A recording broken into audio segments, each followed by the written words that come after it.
Guten Abend. Ich möchte Sie wieder mal im Namen des Wissenschaftsinstituts recht herzlich begrüßen an diesem schönen Sommerabend. Was man auch sieht, wir sind leider weniger. Ich freue mich aber auf jeden Fall, den Stone vom Royal University of London begrüßen zu dürfen. Der Vortrag wird in englischer Sprache sein, obwohl nach den Gesprächen vorher dieses Sprechen mir, dass es nicht ganz klar ist, weil Dan Stone hervorragend Deutsch spricht. Wirklich sehr gut. Also ich glaube, wir werden nachher in der Diskussionsrunde ohne weiteres mit ihm Deutsch sprechen können. Ich stelle ihn ganz kurz vor, wie gesagt, er ist am Royal Holloway, University of London, als Historiker tätig logischerweise, und ich übergebe auch gleich das Wort. Er wird über die Erinnerungskriege im Neuen Europa sprechen, und ich würde ihm das Wort. Danke für die Einladung und für die Gelegenheit, hier zu sprechen. Den Vortrag, den ich halte, ist, wie Sie wissen, auf Englisch, aber ich möchte ein paar Worte auf Deutsch sagen, also als Orientierung vielleicht. Also der Vortrag geht nicht um den Holocaust selbst, sondern um Gedächtnispolitik. Ist auch keine Fallstudie, sondern so, ich habe es konzipiert als eine Art so, Reiseführer durch ganz Europa. Ich weiß genau, und jenseits von Europa. Ich weiß genau, dass eine solche Studie ein Risiko ist, aber meines Erachtens ist das lohnt es sich, so ein Risiko zu nehmen. Also, auf Englisch dann.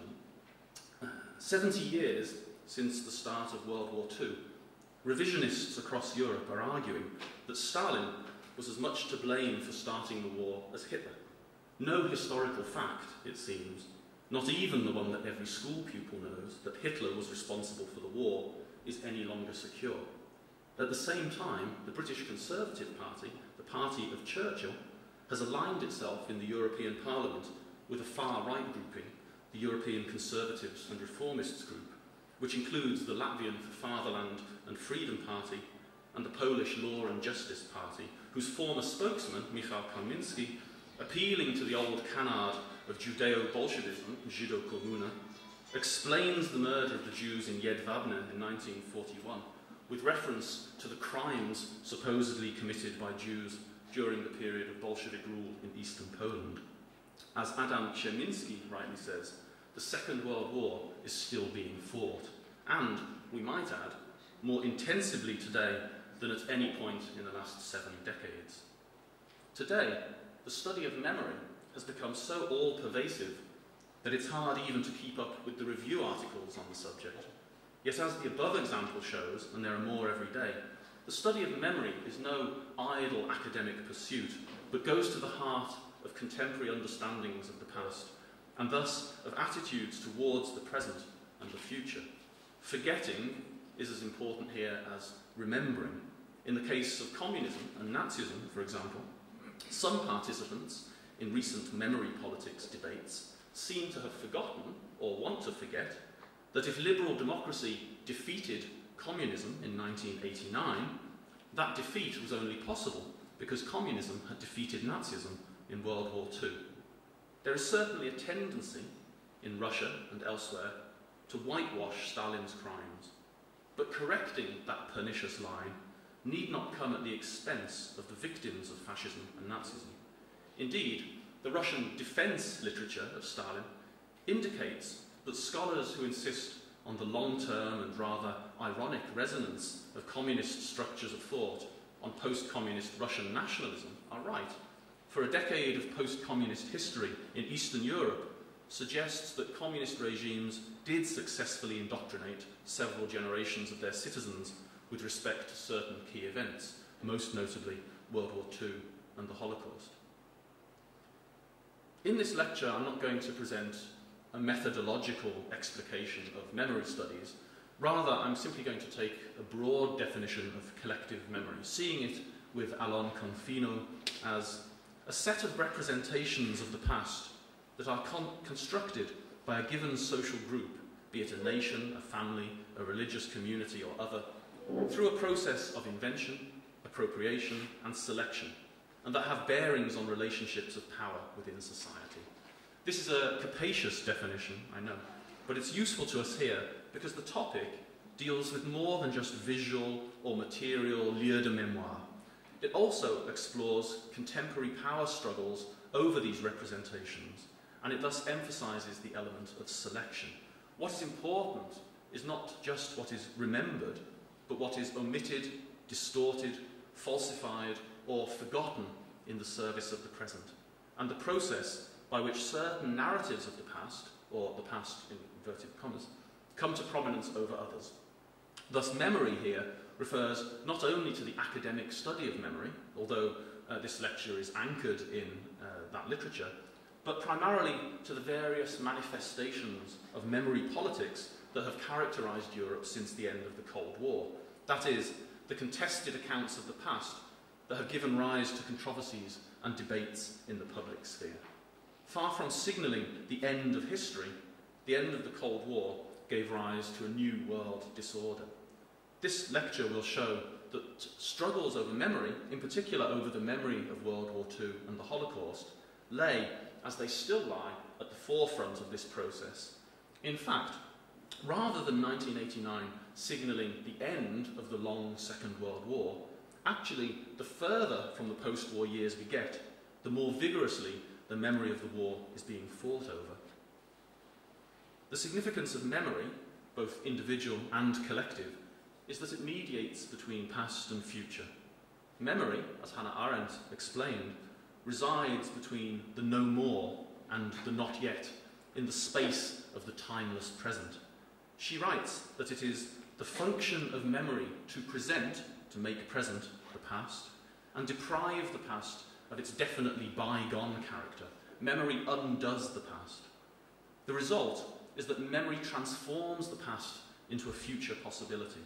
Control of the future demands control over the past and leads to greater contestation over which version of the past should prevail. The widespread sense that the collapse of communism had invalidated all future-oriented political projects proved a powerful impetus for turning to the past. And given that the past concerned involved war, genocide, and many other forms of oppression, violence, and trauma, acts which radically divided the original participants and which now divide their descendants, the contest over the past was and continues to be especially marked. Okay, let me turn to some sort of general comments, and then I'll get to some more specific examples. According to the senior Romanian communist and after 1989 TV show host Silviu Brucan, old grudges and conflicts from as far back as the Habsburg and Tsarist empires, marvellously preserved in the communist freezer, are floating to surface with the thawing of the Cold War and the lifting of the Stalinist coercion and repression. Territorial, religious and ethnic claims, long suppressed, are striking back with a vengeance, while national liberation, secessions and declarations of independence are coming first on the political agenda. In this view, and he was writing in 1992, 93, in this view, the years since 1989 are the real post-war years, for only with the demise of the Cold War could a true debate over the meaning of World War II, in which all sides could be heard, take place. What has happened since the post-war parenthesis ended can be regarded both as a liberation from tyranny in the East and a chance to debunk long-standing myths, but also, more darkly, a freedom to express views that were long regarded as dead, or at best marginal, in East and Western Europe. The years 1945 to 1989 now appear as an extended epilogue to the European Civil War that had begun in 1914, a 40-year interregnum between the defeat of Adolf Hitler and the final resolution of the unfinished business left behind by his war. Perhaps, as Jeff Ely suggests, the Cold War years, which brought social democracy and class cooperation to Western Europe, and welfare states of one variety or another to all of Europe, were an aberration in European history. Is Europe now reverting to type? Of course, it's not the case that there was no discussion of the past before 1989. In Yugoslavia, for example, a certain rendering of wartime atrocity was central to the Titoist slogan of brotherhood and unity. The point is that what had gone before was distorted to fit new ideological realities. In this instance, the deaths of some 300,000 Bosnians at the hands of Croatian fascist Ustaše and Serbian royalist Chetniks, which were subsumed into a narrative of the partisan anti-fascist struggle. Similarly, indigenous fascism and support for Hitler's new order were brushed under the carpet in Eastern Europe as the Soviet narrative of working-class anti-fascism was imposed from above, a process which facilitated the Soviets carrying out massive social restructuring through land redistribution. In the West, the suffering caused by the liberation process through bombing, looting and sexual violence was brushed aside by the Allies in favour of triumphalist narratives that could compete with the Soviets. Widespread collaboration with Nazism or the weakness of resistance movements were topics too uncomfortable to mention in liberated countries. Instead, mythic narratives of resistance, Allied solidarity and democratic renewal quickly took hold in the interests of relatively frictionless reconstruction. And in Germany, an exculpatory identity of victimhood based on an unwillingness to accept the relationship between cause and effect, coupled in the Western zones with a useful anti-communist stance, swiftly did away with the rare statements of guilt or remorse which had appeared in 1945-46. There were many commemorations of the war in the Cold War years, but they did not encompass all Europeans' opinions. Those whose views did not conform to the anti-fascist consensus expressed them in private or not at all in Eastern Europe, or in more or less fringe venues in Western Europe. The end of the Cold War permitted the articulation of sentiments that had been hitherto suppressed, something, Richard Ned Lebeau writes, resembling a tacit conspiracy to tiptoe quietly around the past, developed between major forces on the right and left in the post-war years. It's true that revisions of World War II collective memory in Eastern Europe started in the mid-1980s, well before the fall of the Berlin Wall, but such revisions could only be freely voiced on a large scale after 1989. On the one hand, post-war myths that contributed to smoothing the path of social reconstruction were dismantled even faster than was already the case. For example, the notion of widespread involvement in and support for the French resistance was something that scholars and filmmakers had been taking apart since the late 1960s, the most famous example being The Sorrow and the Pity, Marcel Aufhuil's dissection of Clermont-Ferrand during the war. On the other hand, the loosening grip of such myths also enabled the return of arguments that characterised the other side of the consensus, fascist, ultranationalist, anti-Semitic and xenophobic positions that it had been impossible in the East or difficult in the West openly to articulate gained strength and confidence as the demise of communism signalled for some the death of all liberal leftist ideologies stemming from Enlightenment thought. Particularly in the eastern half of the continent in the first few years after 1989, what Vladimir Tismanianu names fantasies of salvation appeared rapidly on the scene, often directly reprising local interwar and wartime fascist movements, as the collapse of communism encouraged the search for a national heritage untainted by associations with communism. Unfortunately, in a region in which few countries had a tradition of liberalism, anti-communism before and during World War II often meant ultranationalism or fascism, and not a few war criminals, such as Ion Antonescu, Josef Tiso, or Ferenc Szalasi, were rehabilitated as national heroes in the immediate post-Cold War years. Romania's Memorial of the Victims of Communism and Anti-Communist Resistance in Sighet exemplifies the phenomenon. As Tismanianu writes, although historical memory is incessantly invoked in public debates, narratives of self-pity and self-glorification prevail over lucid scrutiny of the past. However, with the exception of Yugoslavia in the 1990s, when World War II memory was mobilised to fuel ethno-nationalist war on a scale not seen in the continent since 1945, the direst predictions of a return to local traditions of fascism, nationalism, or peasantism have not materialised, thanks partly to the incorporation of East Central Europe into the EU, and partly to an acceptance of the social democratic framework, whether espoused by centre-right or revamped communist parties. But such political traditions, which are also by no means unknown in the EU's longer-standing members, remain potent as possible sources of alternative ideologies, and populist politicians are now in government or close to it. Indeed, some commentators argue that the region is backsliding, with populism now, quote, the new condition of the political in Europe, especially in countries where long-maintained forms of amnesia concerning fascist and communist crimes is bound to fuel outrage and frustration and to encourage the rise of demagogues, even if, and I think this is important to note, even if electorally, so far the failure of populist parties in Eastern Europe is their most noteworthy characteristic, I think. Tismaniani's worst predictions have not, I think, come to pass.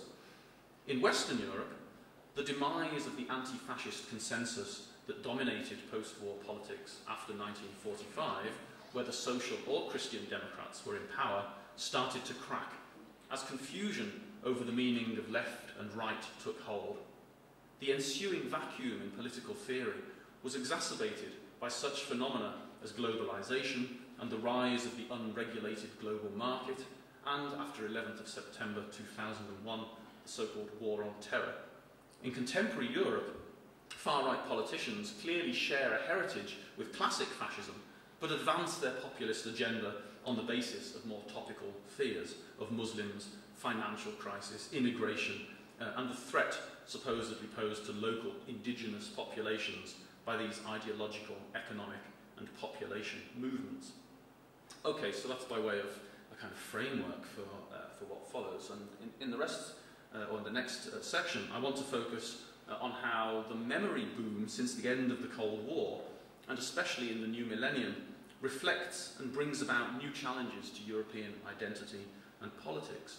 The common theme here is the demise of what I've called the anti-fascist consensus and the revival of previously marginalised ways of thinking, which means there were one of two options. On the one hand, an unprecedented assault on the values of the post-war period, which has taken place on the one hand, or the survival of an exaggerated version of them on the other hand.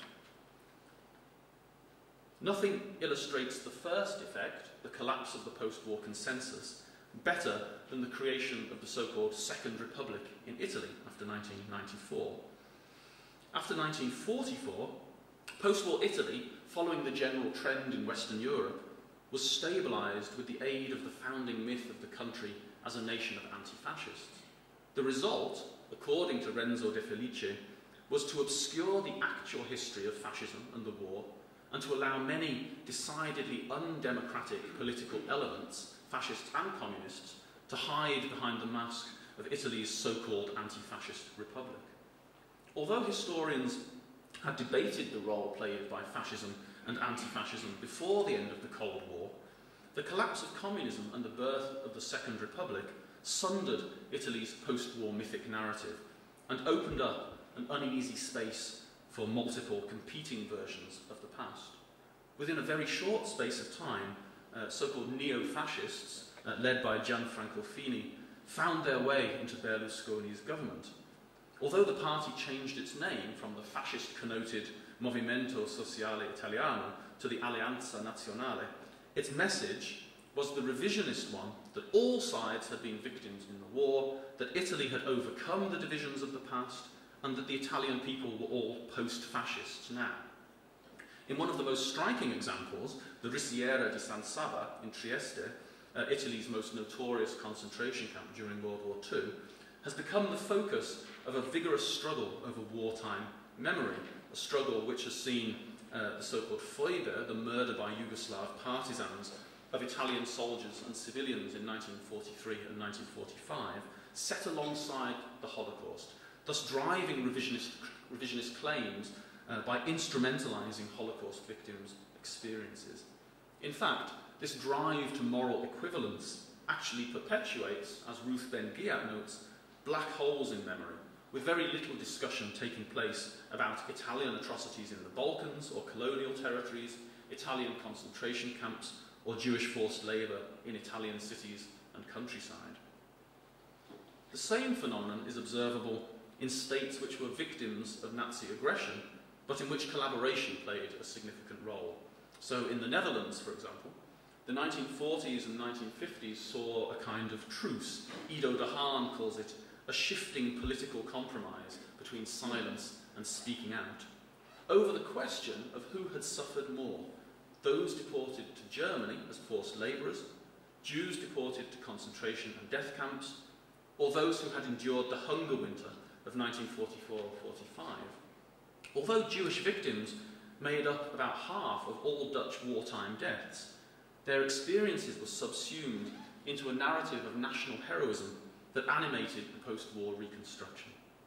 That narrative began to break down long before 1989, but since the end of the Cold War, greater openness about Dutch-German collaboration and the role of the Dutch police and state bureaucracy in deporting Jews to the death camps has been accompanied by a revival of right-wing populism, most often manifest as a defence of Dutch liberty from radical Islam. In France, too, the combination of the memory of Vichy and the recent awakening of interest in the Algerian War has been a potent brew for memory wars, which have seen laws passed and retracted on the teaching of colonialism's positive side, and unseemly debates sparked by the publication of the Black Book of Communism, 1997, about whether communism was worse or not than Nazism. A particularly interesting case is Spain, where Franco's regime survived the war by playing up its alleged neutrality, talking the language of anti-communism and providing a useful base for the US Air Force. The literal exhumation of the past in the form of mass graves of victims of Francoist repression, combined with an assault on the dictatorship's repressive distortion of memory, removing monuments of Franco, for example, has engendered a substantial public movement towards recovering lost memories and investigating the extent of what really happened after the Civil War, and what really happened has been called most recently Franco's Holocaust by Paul Preston. The transition to democracy after 1975 was negotiated by reformist Francoists and the democratic opposition on the basis of a consensus that the Civil War was a tragedy over which a veil of silence should be drawn. A strategy aided by the 1977 amnesty law. This consensus broke down in the 1990s history wars when groups representing victims of Franco began to demand not just accurate historical facts, but official condemnation of the dictatorship, because, they argued, the model transition had allowed perpetrators to evade justice and had created a democratic deficit. A strong government-backed expression of support for the victims of Francoist violence came in 2007 with the passing of the Law of Historical Memory. The revision of official memory to include the individual memories of those previously silenced, Caroline Boyd writes, was understood to be a necessary first step toward reconciliation and democratic consolidation. Whether it was appropriate, in the Spanish case, to use legislation to mandate the control of memory, for example, banning Francoist symbols in the Valley of the Fallen, is hotly contested. But Spain's example is perhaps no different from laws banning Nazi symbols in Germany or the banning of Holocaust denial in France. Indeed, it's striking that the 2007 law was passed at the same time as there was a rapid development of Holocaust consciousness in Spain, with Holocaust-related plays, monuments and novels all appearing at a rapid rate since the year 2000. And whilst Holocaust commemoration was becoming a defining aspect of European identity in general, condemning the Franco dictatorship, even if Spaniards still don't know how to exhibit its legacy, can thus be seen as an integral part of a pan-European memory phenomenon. This breaking down of the post-war consensus can also be seen at work, perhaps more problematically, in the rhetoric of the double genocide that informs a wave of new museums in post-communist Eastern Europe. In Budapest's Terror House, in Tallinn's and Riga's occupation museums, and in Vilnius's Museum of the Victims of Genocide, the memories of Nazism and communism are placed in competition with each other, and anti-fascism is only employed insofar as it does not impinge on the anti-communist narrative. In Budapest, the museum the Terror House that is, sets great store by the fact that the communist regime lasted decades as opposed to the mere months of the Nazi occupation, forgetting, as Istvan Reif notes, that there was a sort of connection between the coming in of the Soviets and the end of Arrow Cross rule. Indeed, Reif goes so far as to argue that the Terror House, with its overwhelming focus on the communist period, is not meant as a space of memory at all, but is, in his words, a total propaganda space where death and victims are used as rhetorical devices. In Tallinn, images of local support for the Nazi invasion are willingly shown, since they imply the horror of the first Soviet occupation, June 1940 to June 1941, and thus they confirm the anti-communist script. The exaggerated nature of this equality of suffering argument, with its suggestion that the Nazi invasion constituted a national liberation from Soviet terror, and with its anti-Semitic subtext, which justifies Jewish persecution in terms of Jews' alleged support for communism, is perhaps explicable as an overcompensation for, or a counter-memory to, the rejection of communism after 1989, or 91 in the case of the Baltic states, in an attempt to remind Western Europeans of Eastern Europe's continued suffering after the end of World War II.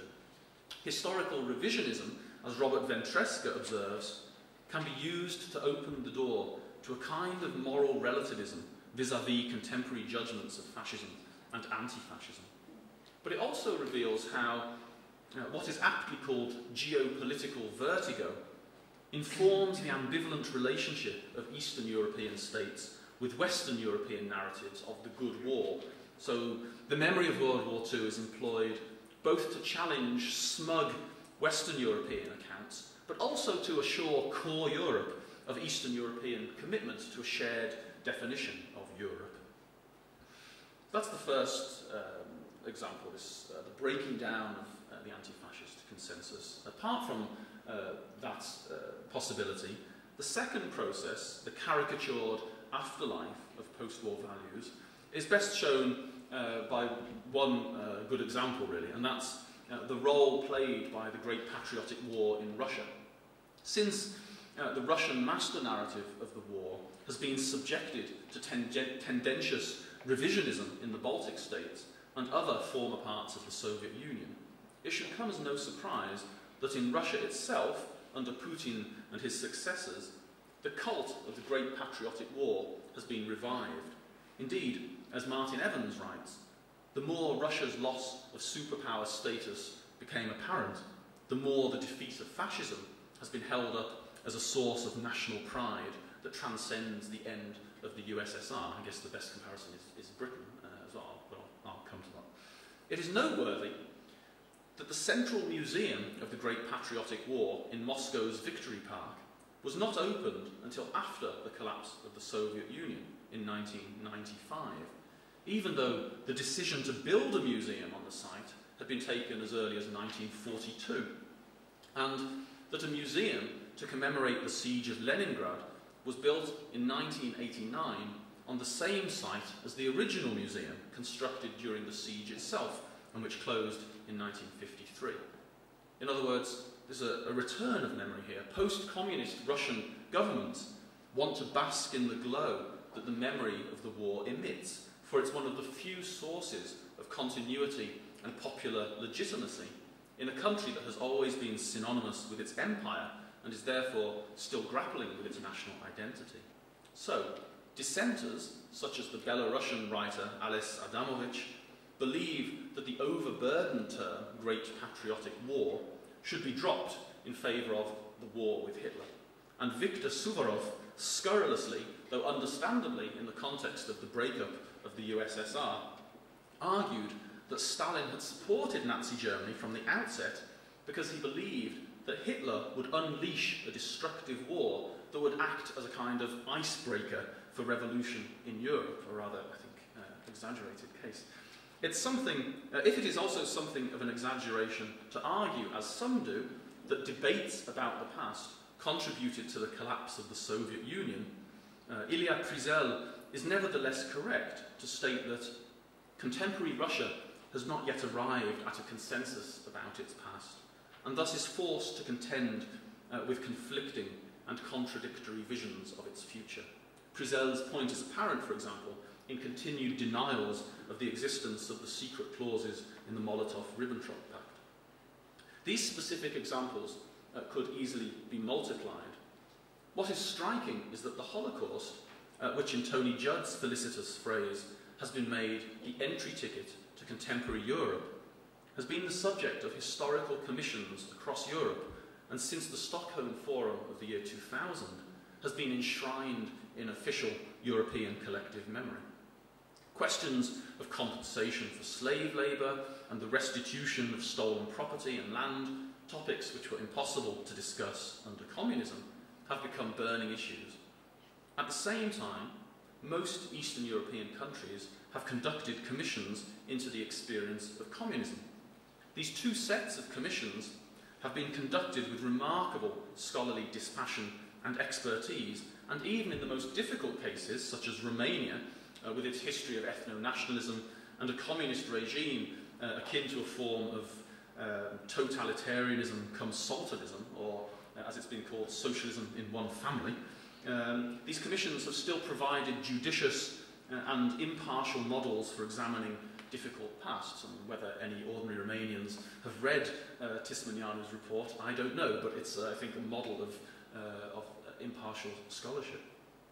Yet, these EU-friendly measures are simultaneously being challenged in all parts of the continent, both at the official level, by government-sponsored revisionist museums or populist state-controlled media, for example, and at the grassroots by the emergence of populism, which breeds on resentment towards Eurocrats and anger at exorbitant Holocaust memory, itself a recapitulation of resentment towards minority treaties decades earlier. The balance of the commissions needs to be brought into mainstream discussions, where many have yet to discover that a recovery of Holocaust memory need not come at the expense of the memory of communism. Between transnational commemoration of the Holocaust and recognition of specific national and regional suffering under communism, there can be coexistence. Memory need not be a zero-sum game. Let me just say something in an even more absurdly broad way about the international context in which these debates are taking place. I think it's worth briefly situating these European memory wars into this broader context, since such phenomena occur worldwide, especially in societies scarred by civil war, genocide, and authoritarianism, such as post-apartheid South Africa, Rwanda, Guatemala, and Argentina. Besides, many of the European memory wars have a far wider resonance than their national or intra-European contexts might suggest. After all, many of the debates over memory concern colonial legacies, and therefore debates over Belgium's role in the Congo, or France's in Algeria or Indochina, for example, are obviously not merely European issues. However, the impact of these memories varies considerably depending on local context. The recent revelations of British atrocities in Kenya during the Mau Mau emergency revealed that there is more appetite for revising histories of colonialism in some countries than others. In the UK, there's no need to pass laws teaching the benefits of imperial rule, not because Britain's imperial past constitutes an unblemished record, but because for most people it has vanished without trace. You'd hardly believe that Britain had an empire. Memories of Britain standing alone in 1940 have facilitated, quote, a 50-year inflation of the national ego, and still inform British attitudes towards the EU, with a popular suspicion that it constitutes simply a peaceful form of German domination. Anyone familiar with the British tabloid press's attitude towards Europe will know that that is not an exaggeration. Perhaps the different emphases that colonial histories have had in French and Belgian memory debates in comparison with Britain have something to do with the former country's experience of World War II and the rise of English as a world language, tut mir leid, certainly as the language of European diplomacy, and is not simply a reflection of the violence that characterised their decolonisation processes.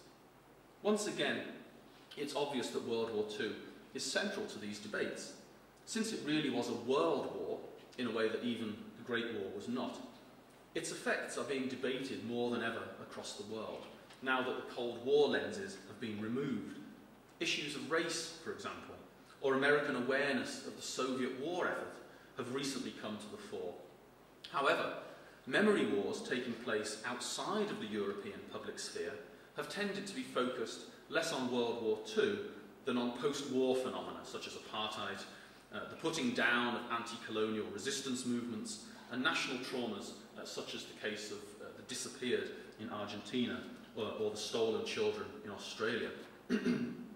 Truth and reconciliation committees have been a notable characteristic of the post-Cold War years, as have related phenomena such as states apologising for former crimes or the search for forms of justice other than retribution. Richard King notes that, like memory, restitution and compensation processes need not be zero-sum games. Compensating one formerly abused group can be in the best interests of society as a whole. The reality, however, is that such bodies as Guatemala's Commission for Historical Clarification or Rwanda's Gacaca system of local trials for relatively minor génocidaires create new divisions even as they help to heal old wounds. Just as important as these phenomena has been the rise to prominence of a human rights agenda since 1945, and inspired by the war again, most obviously in the 1948 UN Genocide Convention and the Universal Declaration of Human Rights and the 1951 Refugees Convention, but especially since 1989. The development of a human rights culture has gone hand in hand with the globalisation of Holocaust memory, although the precise relationship between the two is unclear. After World War II, the League of Nations' dedication to group rights, which had failed miserably, was partially replaced with the weaker but politically expedient United Nations commitment to individual rights. The emphasis in 20th century diplomacy on state sovereignty rooted in national homogeneity meant that humanitarian intentions went hand in hand with forced deportations and territorial partition along ethnic lines after World War II. Although the history of human rights predates World War II, its advocates employ the memory of the war to justify the concept and to provide a linear, progressive history of its unfolding towards global prominence. This history is both complicated, disrupted, and reinvigorated by recent catastrophes, such as the wars in the former Yugoslavia and genocide in Rwanda or Darfur. Competing versions of the origins and necessity to protect human rights are bound up with debates over humanitarian intervention, preemptive wars, and the rights and wrongs of regime change, and are thus prime examples of how memory informs contemporary international relations and political action. Indeed, following Jens Bartelsen, we might argue that human rights discourse has been remembered into existence as a constituent part of an argument that justifies action on behalf of human rights. So let me come to my conclusion. It's been suggested recently that the memory boom of the last decades cannot be sustained. The relatively stable and apparently post-ideological years of the 1990s have given way in the new millennium to a new war on a global scale. Demands for national unity and the rejection of postmodern relativism are turning the tide against the focus on the past that characterised the first post-Cold War decade. So the argument goes. Irrespective of the fact that the condemnation of relativism seems terribly misplaced, in an age in which the most dangerous threats, in my opinion, come from those with firm beliefs, including the attack on science and reason, which characterises the new age of superstition which appears to be upon us, it's no doubt the case, if only because of the cycles of fashion, that the memory boom has reached its zenith. The scholarly assault on trauma studies means that more care needs to be taken when deploying this medical term in the context of social experience of atrocity. And the remarkably popular phenomenon, in the UK at least, I assume it's similar here, of confessional literature, mislit, celebrity culture, seems, in my optimistic reading, to be waning a little, indicating that the appetite for testimony as a genre will become less fashionable, and that testimony will turn into just another tool in the scholarly kit, as Saul Friedlander's The Years of Extermination suggests. Furthermore, as Tony Judd suggests, when it comes to Holocaust commemoration, the greatest challenge to meaningful, that is, critically engaged memory may not be ignorance or hostility, but what he calls the banality of overuse. That's to say, the flattening, desensitising effect of seeing or saying or thinking the same thing too many times until we have numbed our audience and rendered them immune to the evil we are describing. Yet memory, as Michael Rothberg stresses, is multidirectional. That's to say, sometimes a process takes place in which transfers occur between events that have come to seem separate from each other. He gives the examples of the Holocaust and decolonisation, but there are others, such as slavery, the use of the atom bomb, and genocides of indigenous peoples. One cannot easily predict how the contested memories of one event will help or hinder the discovery of memories of other events, which may then become equally contentious. Besides, as recent arguments about World War II show, one can hardly suggest that memory animates public and academic concerns less now than it did 20 years ago. Germany may present an exemplary face of a nation that has confronted its dark past, if one brackets off for the moment the critical voices which regard this self-satisfaction as a kind of Sündenstolz, but Russia has yet to do so, and most of the countries of the former Eastern Bloc have barely begun the process, not to mention other areas of the world in Latin America or Africa where such processes are also relevant. Spain is another major European example where memory politics are fundamental to contemporary life. One cannot look to Germany and argue that because the job has been done there, the trajectory to be followed by other states is already mapped out, and thus, for scholars, predictable and boring. Indeed, the reverse seems to be the case. The more that the myth of the Holocaust as an act committed by an impersonal force called Nazism that has nothing to do with us is challenged, the more resistance in European countries to official commemoration seems to grow. In other words, the more uncertain the present and the future look, the more memory, precisely because it is future-oriented, will continue to be an arena of contestation, giving rise in some cases to conflict, in others to reconciliation. In the case of the former, it might turn out, as one scholar argues, that the negation of nationalism as the central force in politics was a short interlude that lasted less than an intellectual generation. In the case of the latter, we might argue that with the extension of the EU, the upsurge of populism will be contained within democratic structures, and thus that Europe has not had such a good opportunity to establish lasting peace since the Congress of Vienna. Post-war Europe, especially post-Cold War Europe, has been a period of intense memory scrutiny, primarily of World War II. Now that post-war Europe is itself fast on the road to becoming history, its very pastness means that it too is ripe for inclusion in ongoing struggles to control memory and thus to shape the new Europe. Thank you.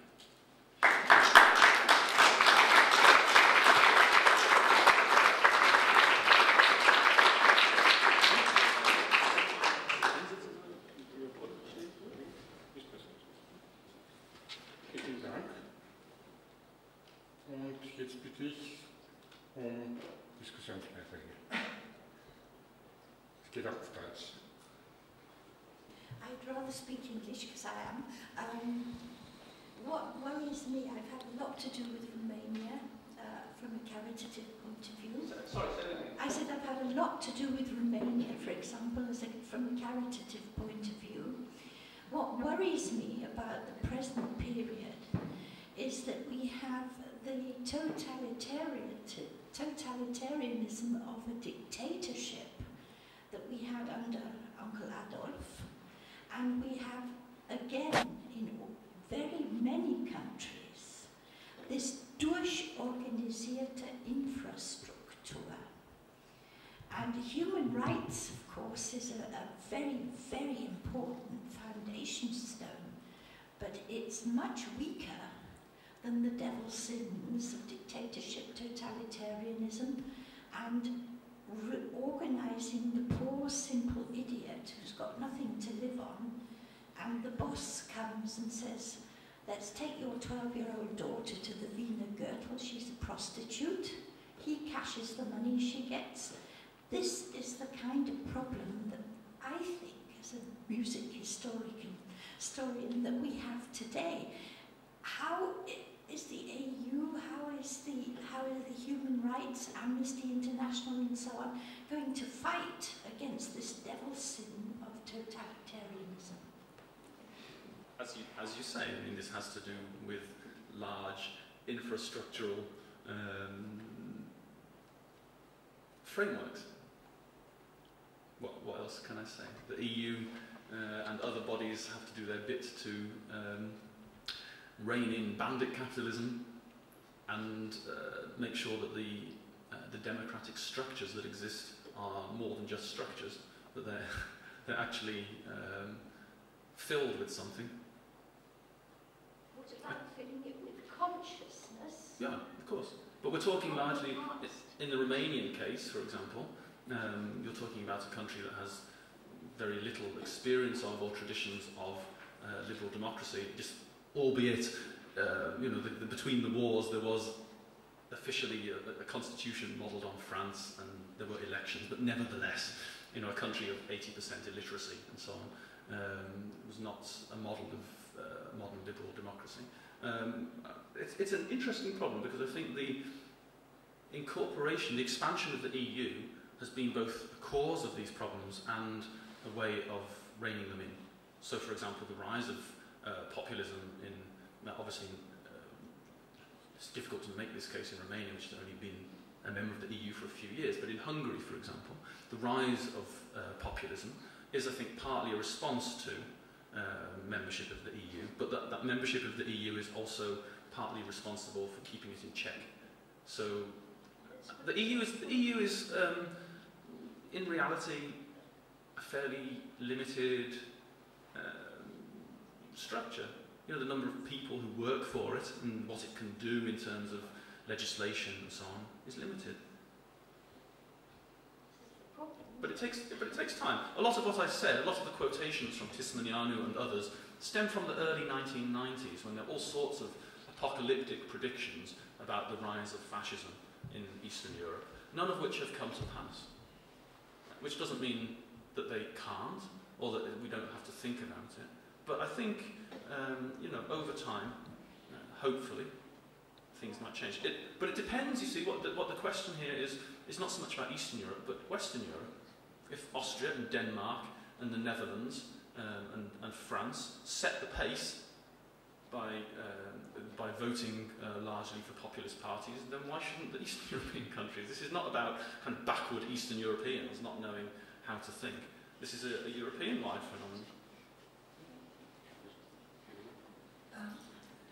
Sie haben am Schluss Donny Judd zitiert mit seinem doch sehr, würde ich sagen, pessimistischen Conclusio, dass die Museen Staub ansetzen werden und dass die Zukunft der Erinnerung sozusagen auch das Ende der Erinnerung sein kann. Sie haben aber ganz zum Schluss Michael Rothberg zitiert mit seinem Konzept von Multi-Directional Memory. Wäre das quasi ein Ausweg aus dem Dilemma, dass je mehr Gedächtnis, desto mehr Boring and Banality? Können Sie vielleicht dazu noch was sagen? Ja, das Konzept von Multidirectional Memory habe ich erwähnt als genau dafür, so als potenzieller Ausweg. Und das, glaube ich, ist auch Rothbergs Punkt. Ne? Das will er sagen. Das ist nicht so vorhersagbar, wie alles läuft oder laufen soll, sondern manchmal kommen diese so unerwartete Ereignisse und diese unerwartete Verbindungen zwischen verschiedenen Erinnerungen, wie in seinem Beispiel Holocaust und Entkolonialisierung. Und ja, genau das, glaube ich, hier gibt es eine Möglichkeit. Und jetzt mit zum Beispiel der Aufstieg von Genocide Studies finde ich genau etwas Interessantes in diese Richtung passieren zu können. Also nicht genau so Comparative Genocide Studies oder vergleichende Studien, sondern so eine Zusammenbringung von ehemaliger unerwarteter Sachen. Und das so einer Zusammenbringen eröffnet immer so neue Möglichkeiten. Ja? Aber sind Sie denn nicht beim Problem der Relativierung, der Trivialization? Wieso? Warum soll das sein? Also es kann ein Problem sein, klar, aber warum soll das sein? Ich sage nicht, dass es ein Problem sein soll. Ich zitiere hier nur zum Beispiel die Diskussionen in der International Task Force for Holocaust Education, Remembrance and Research und der Stockholm Declaration. Und es geht ja im Grunde genommen um zwei Dinge. Das eine ist, wie vergleichen wir mit der Gegenwart? Und wir müssen einen Gegenwartsbezug herstellen, denn sonst wäre das ja archivalische Geschichte, die absolut nur den Historikern gehört und nicht. Sonst würde nicht jedes Jahr in Deutschland, ich weiß nicht, 10 neue Gedenkstätten entstehen oder nicht. Und das zweite ist der Vergleich mit anderen Verbrechen. Also und hier war ja die Kritik an Genocide Studies, dass hier, und es gibt ein wunderbares Beispiel, das Imperial War Museum in London, wo sie im ersten Stockwerk die Holocaust-Ausstellung haben, wo noch das Uniqueness-Paradigma quasi wirksam war und im Stockwerk drüber die Genocide-Ausstellung, wo dann der Holocaust quasi ein Genocide unter vielen ist. Also würden Sie sehen, dass in dieser Debatte das schon noch eine Rolle spielt, die Frage, ist das, sagen wir mal so, der Holocaust der Zivilisationsbruch, der alle anderen Verbrechen, sagen wir mal so, in den Schatten stellt, oder ein Verbrechen unter vielen, wenn wir es mit Genocide gewissermaßen zu fassen suchen? Also warum eigentlich müssen wir wählen? Also man kann Holocaust-Forscher sein und als Forscher so über Holocaust arbeiten oder recherchieren. So, das ist so etwas völlig normal und damit habe ich natürlich kein Problem. Habe auch so Bücher über Holocaust geschrieben und ja, das ist so ein man muss nicht so dafür sorry sein, ne? Das finde ich okay. Aber zur gleichen Zeit glaube ich, dass das Konzept von Völkermord oder Genocide auch etwas bedeutungsvoll ist. Und das heißt, es lohnt sich, den Holocaust als Teil dieses Völkermordskonzept zu verstehen. Und ich habe so in diesem Vortrag immer versucht, also mit dem Vergleich von Nazismus und Kommunismus zu betonen, dass diese Erinnerungskämpfe nicht Zero-Sum Games sind. Ich weiß nicht, wie das auf Deutsch ist. Zero-Sum Games, gut. Dann weiß ich. Ja, dann, und das würde ich auch für Holocaust oder vergleichende Genocide Studies sagen. Ich habe so keine Sorge. Das macht mir nicht nervös. Also dass wenn wir unter verschiedene Völkermorde sprechen, dass wir den Holocaust trivialisieren oder banalisieren, das glaube ich nicht. I took my notes in English, so I'm going to ask in English. And I apologize for the slightly provocative undertone of my question, but as a political scientist and Europeanist, I have to challenge the historian. You mentioned this concept of official European collective memory, and now drawing on Alon Confino's definition of collective memory, which explicitly contains elements of power, selection, agency, as opposed to the concepts of collective memory put forward by the Assmans, for instance. I'm asking myself, who are the agents of this official European collective memory? If you had to pinpoint it empirically, who are the people who bear this memory, but even more than that, who shape it and who promote it? Okay, yeah, that's my question. That's a fair question. I think that can be demonstrated, I think, fairly clearly on many levels. That first of all, I think this was actually largely a British innovation that occurred in the context of the debates of the 1990s over Swiss gold and restitution for slave labour and so on, that this formed the background to the Stockholm Forum of 2000. And I think that signalled the intervention at the highest level of the EU, because what that represented was the heads of state of all the EU governments being present and agreeing to make 27th of January Holocaust Memorial Day. And so in Britain, in Italy, in many other countries, there is now a Holocaust Memorial Day on 27th of January. So that's, I think, a perfectly clear example of the role played by some of the most important and senior institutions. But you can do the same for the European Council and other, I think, non-EU bodies that at least you can show how through publications, programs of commemoration, exhibitions and so on, the intervention, particularly in some of the European Council's publications, the interventions into textbooks.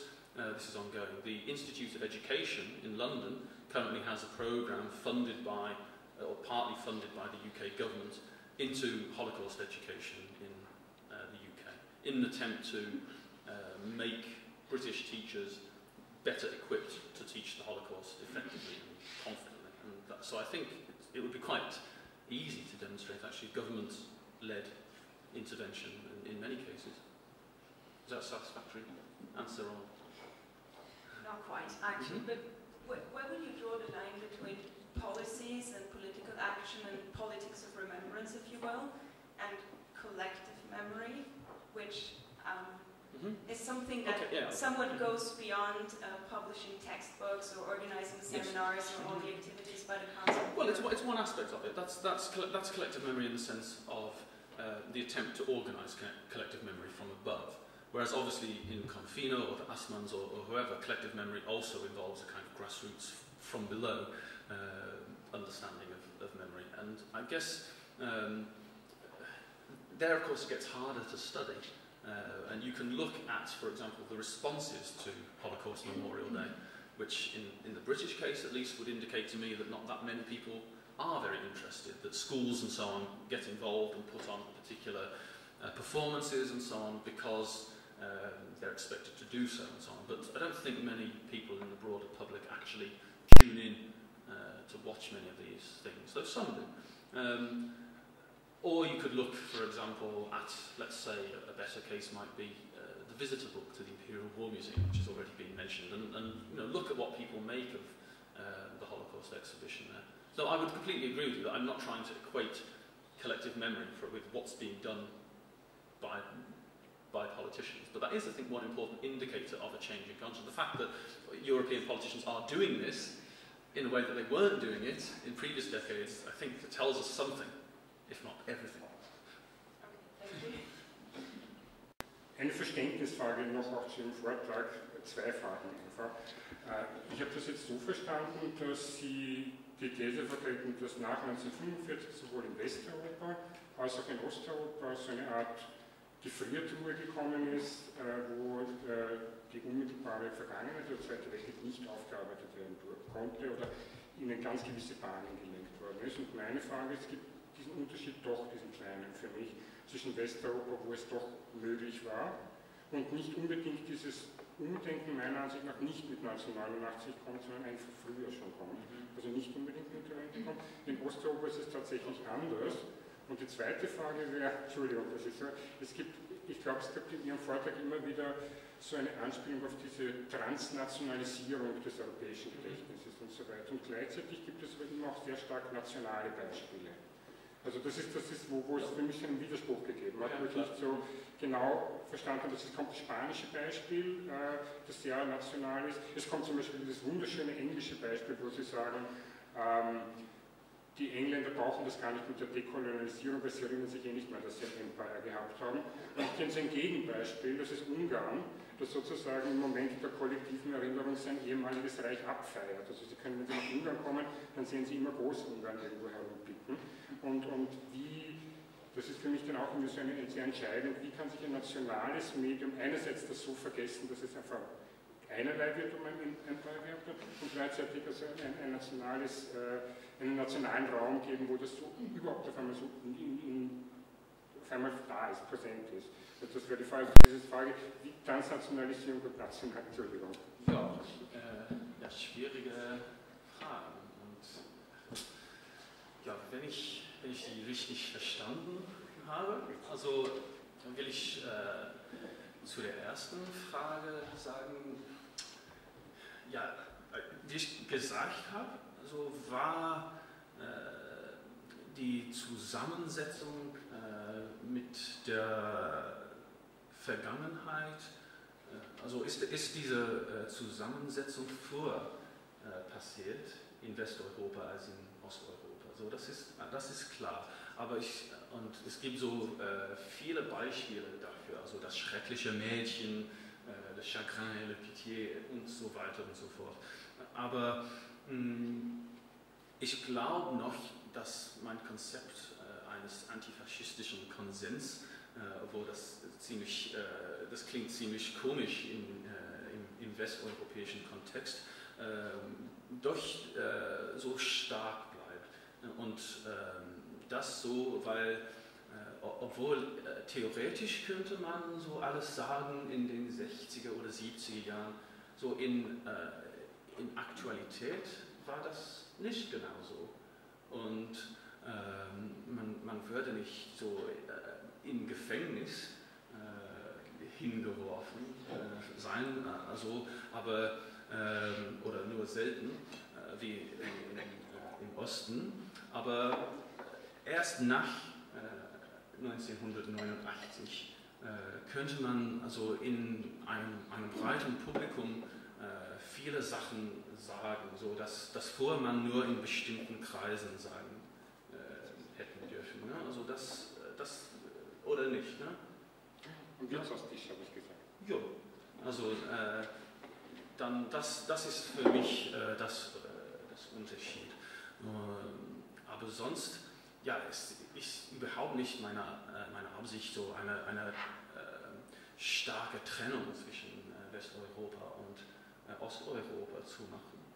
Also genau das Gegenteil. Ne? Also das Populismus in Osteuropa ist nicht so eine spezifische regionale Tradition, sondern muss so in Bezug auf westeuropäische politische Traditionen verstanden werden. Und so, ich weiß nicht, ob das so eine Antwort ist oder nicht. Gut. Ja, dann zu der zweiten Frage. Was war das? Das war die Frage der Transnationalität. Transnational, genau. Und das war, ich habe so das Wort transnational benutzt, weil hier gibt es jetzt so ein wichtiges Schwerpunkt in der Literatur, so Holocaust als globale Erinnerungskultur und so weiter. Das habe ich erwähnt, weil es wichtig ist, aber nicht, weil ich überzeugt bin.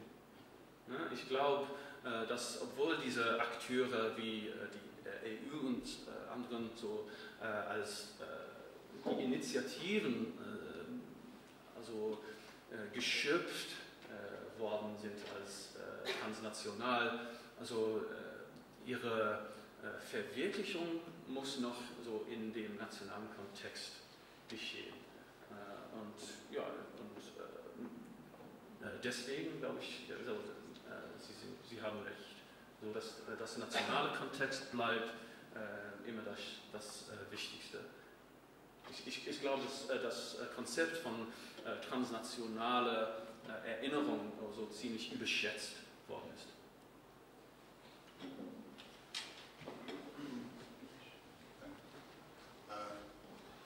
Ich möchte eine Frage stellen, die damit zu tun hat, dass Sie die heutige Lecture in Wien gehalten haben. Bei Ihren Länderbeispielen, bei diesem Tour d'Horizon, haben Sie sich sozusagen im Hinblick auf Erinnerungspolitiken quer durch Europa bewegt und haben aber, soweit ich das jetzt mitbekommen habe, Österreich eigentlich kaum mit einem Wort oder mit keinem Wort erwähnt. Ich kann mir nicht vorstellen, dass es damit zu tun hat, dass die Similarität österreichischer Erinnerungspolitik nach 1945 in ihrem womöglich antifaschistischen Kern, der sehr brüchig war, ab Ovo, sehr ähnlich ist zu Deutschland. Ich denke, für Österreich ist es immer ganz interessant, diesen Blick von außen zu haben. Insofern die Frage, wie kommt das? Vielleicht noch ein kleiner Nachsatz. In Österreich hatten wir bekanntlich zwei, unter Anführungszeichen, Faschismen. Die Erinnerungskultur nach 1945 war dementsprechend noch einmal anders gebrochen. Mich würde interessieren, wie kommt das, dass sozusagen bei Ihrer Lecture heute Österreich nicht vorgekommen ist? Und wenn Sie dazu noch etwas sagen möchten, dann würde ich es gerne hören. Ja, danke. Ich weiß genau, das war ein Fehler. Ich habe euch diesen Vortrag in Dänemark gehalten und da habe ich die Frage bekommen, und was hat das denn mit Dänemark zu tun? Und habe ich ein paar Sachen so schnell so nachgedacht. Und ja, mit Österreich. Österreich ist meiner Meinung nach so ein perfektes Beispiel für das Argument, dass das antifaschistische Konsens zusammengebrochen ist nach dem Ende des Kalten Krieges. Also das ist auch so ein Prozess, das früher begonnen ist, wie sie erwähnt hat, also mit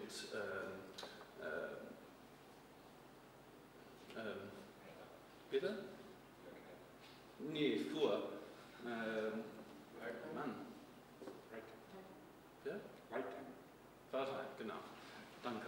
Mit Waldheim. Und dann, aber das war so noch Kalten Krieg mäßig. Also das war unakzeptabel, so ein früher SS-Mann als Bundeskanzler zu haben. Aber was nach dem Ende des Kalten Krieges passiert ist etwas anderes. Das heißt, jetzt haben wir also endlich so ein Ende des Lüges, dass Österreich das erste Opfer des Nationalsozialismus sei und zum ersten Mal so ein ehrliches Konfrontation mit der Vergangenheit. Aber auch der Aufstieg von Haider. Also das war mein Punkt, dass die zwei Prozessen zusammengehören oder zusammengehören muss, weil es gibt jetzt so eine neue Freiheit, über die Wahrheit der Vergangenheit zu sprechen. Das heißt, dass Österreich auch Teil des Dritten Reiches war, und dass viele Täter aus Österreich kamen und so weiter und so fort. Aber auch das bedeutet, dass etwas, das früher geschwiegen halten muss, jetzt so ins Freie gekommen ist. Oder? Ja? Ja, gut. Es tut mir leid, dass ich das nicht so in dem Vortrag gesagt habe.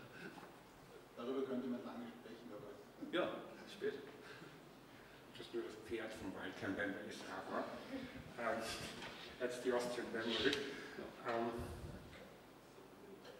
Gut, dann glaube ich, wir können danken.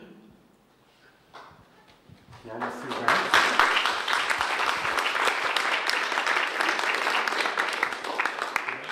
Und ich verlasse es in den Sommer. Die nächste Simon Wiesenthal Lecture ist übrigens schon fix am 22. September, 22. September, Peter Black vom United States Historical Memorial Museum wird uns einen Vortrag halten. Dankeschön.